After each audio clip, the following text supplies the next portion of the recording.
Welcome to the Explainer. Today, we're diving into a question that, let's be honest, can cause a lot of anxiety for families. We're talking about that electrical panel in the wall. Is it dangerous? Especially if your child's bed is right on the other side. We're going to get you a clear, simple answer. I mean, look at this. It's a question that can really get into your head.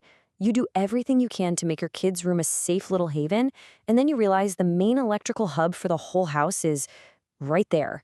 It's a completely legitimate worry, so let's get you a clear, science-backed answer. And you're definitely not alone in worrying about this. It's one of the most common questions people have about the invisible stuff going on in their homes. So we're going to break down exactly what's happening behind that wall, separate the facts from the fear, and give you a really simple, practical way to get some peace of mind. Okay, let's get right into the science of it, because it's actually pretty interesting. The first thing to know is that we often focus on the wrong thing. We hear 120 volts and think, whoa, that's the danger. But volts are just the electrical pressure. Think of it like a garden hose with the nozzle shut off. There's pressure in there, but nothing's happening. The magnetic fields we're talking about are created by the flow of electricity, the current, which is like when you actually open the nozzle and the water starts moving.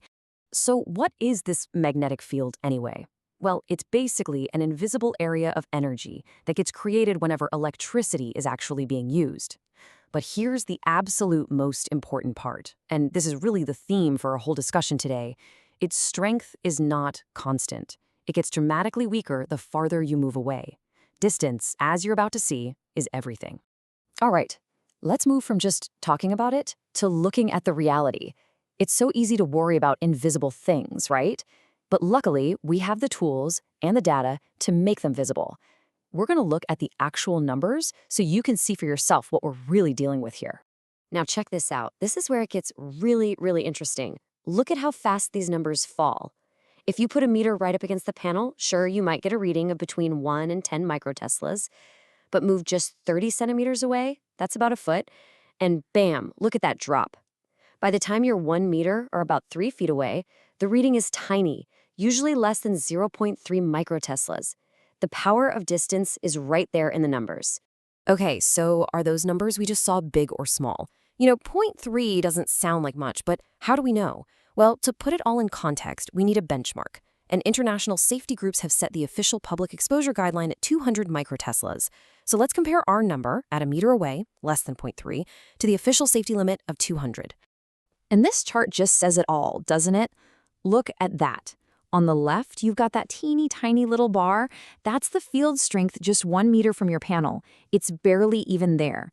And then on the right, that huge bar is the official safety guideline of 200. I mean, the typical exposure at a safe distance isn't just a little bit lower, it's hundreds and hundreds of times lower than the established public safety limit. So if the numbers are that low, why are we even talking about this? Why does this worry stick around? Well, it's usually because we hear these scary-sounding classifications or read headlines that don't give us the full picture. So let's tackle that head-on and figure out what the official risk classification actually means in the real world. Okay, here's the term you might have heard. The World Health Organization puts these MO-frequency magnetic fields in its Group 2B category. That sounds pretty official, right? But here's what it really means. This is the category for things that are possibly carcinogenic. And for context, this is the exact same category the WHO uses for coffee, aloe vera extract, and pickled vegetables. Yeah, it's basically a category for things where the evidence is super limited and very far from conclusive. So let's break that down. What does this possibly classification really mean? Well, on one hand, scientists have found no established biological mechanism. That is, they haven't found a reason why or how these low-level fields would cause any harm. All they have are some really big population studies that show a very, very weak statistical link, a connection so faint, many scientists just call it statistical noise. It's a classic case of seeing two things happen at the same time without any proof that one is causing the other. Okay, so knowing all of that, what do? We don't have to live in that gray area of uncertainty.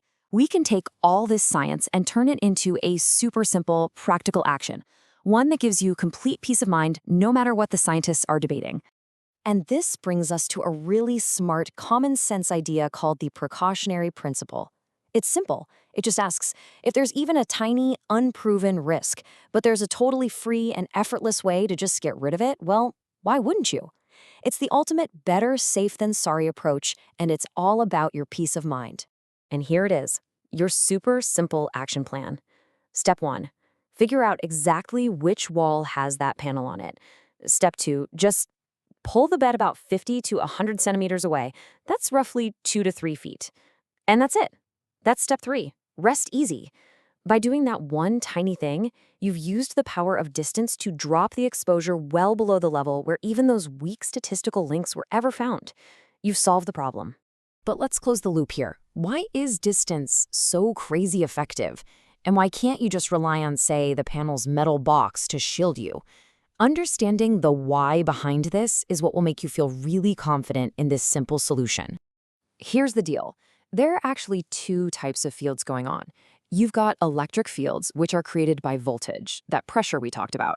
And yeah, those are easily blocked by the metal panel and even your drywall. They're a complete non-issue. But magnetic fields, the ones created by the current, they're a totally different beast. They go right through drywall, steel, and aluminum as if they're not even there. So that metal box, it offers zero magnetic shielding. Now, what's really cool is that your home's wiring has this brilliant built-in safety feature. Inside a normal cable, the wire sending electricity out and the wire bringing it back are right next to each other. Because the currents are flowing in opposite directions, their magnetic fields basically cancel each other out. It's amazing. But the one place where this perfect cancellation gets all jumbled up is inside the electrical panel itself, where all the wires are separated. That's why the panel is the only spot that really creates a noticeable field, and it's why just moving a few feet away completely solves the issue.